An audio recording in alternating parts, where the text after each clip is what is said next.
குழந்தைக்கு காது குத்துற ஃபங்க்ஷன் வச்சுருக்கீங்களா? அப்போ நான் சொல்லக்கூடிய இந்த 3 விஷயத்தை ஞாபகத்தில் வச்சுக்கோங்க. ஃபர்ஸ்ட், அவங்களுக்கு வலிக்காமல் இருக்கிறதுக்காக லிக்னோகேயின் ஜெல் இல்லை பிரிலோகேயின் ஜெல்லை ஒரு பட்டாணி சைஸ் அளவுக்கு எடுத்து காதோட முன்னாடி அண்ட் பின்னாடி பக்கம் அப்ளை பண்ணிக்கோங்க. இது காது குத்துறதுக்கு ஒரு 45 minutes to 1 hour முன்னாடி ஒரு தடவையும், அதுலேருந்து ஒரு 15-20 minutes கழிச்சு இன்னொரு தடவையும் அப்ளை பண்ணிக்கோங்க.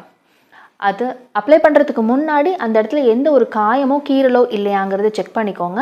அண்ட் அப்ளை பண்ண உடனே குழந்தைங்கள அழிச்சாமல் பார்த்துக்கோங்க. முடிஞ்சதுன்னா ஒரு கிளிங் ரேப் வச்சு க்ளோஸ் பண்ணிக்கோங்க. இது காது குத்துறதுக்கு ஒரு 10 நிமிஷம் டு 1/4 மணி நேரம் முன்னாடி கம்ப்ளீட்டாக தொடச்சி எடுத்துருங்க.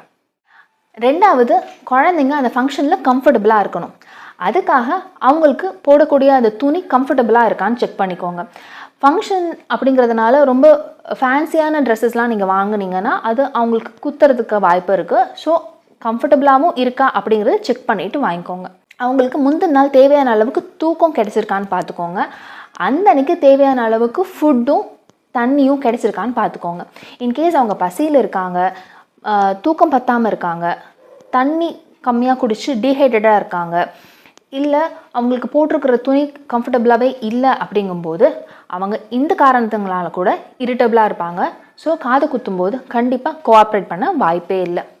மூணாவது விஷயம், அவங்களுக்கு நீங்கள் சொல்கிறதெல்லாம் புரியக்கூடிய ஒரு ஏஜில் இருந்தாங்கன்னா அன்னன்னைக்கு நடக்கக்கூடிய எல்லா ஈவெண்ட்ஸையும் முன்னாடியே ஒரு கதை மாதிரி கோர்வையாக அவங்களுக்கு சொல்லி வைங்க. அவங்களுக்கு போடக்கூடிய அந்த தோடையும் அவங்கக்கிட்ட காமிச்சு வைங்க.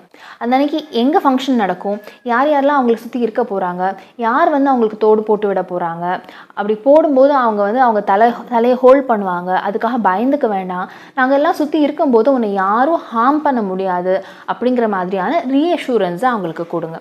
ஸோ அவங்க கான்ஃபிடெண்ட்டாக அங்கே உட்காருவாங்க. இந்த டைம் ஞாபகம் வச்சுக்க வேண்டிய இன்னொரு விஷயம், காது குத்துறதுக்கு யூஸ் பண்ணக்கூடிய அந்த நீடில் ஸ்டிரைலாக இருக்கா அப்படிங்கிறத ரீஅஷூர் பண்ணிக்கோங்க.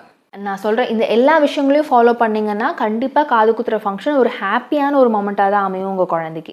இந்த மாதிரி நிறைய யூஸ்ஃபுல்லான வீடியோஸ் பார்க்குறதுக்காக ஓமை டாக்டர் சேனலை சப்ஸ்கிரைப் பண்ணி வச்சுக்கோங்க.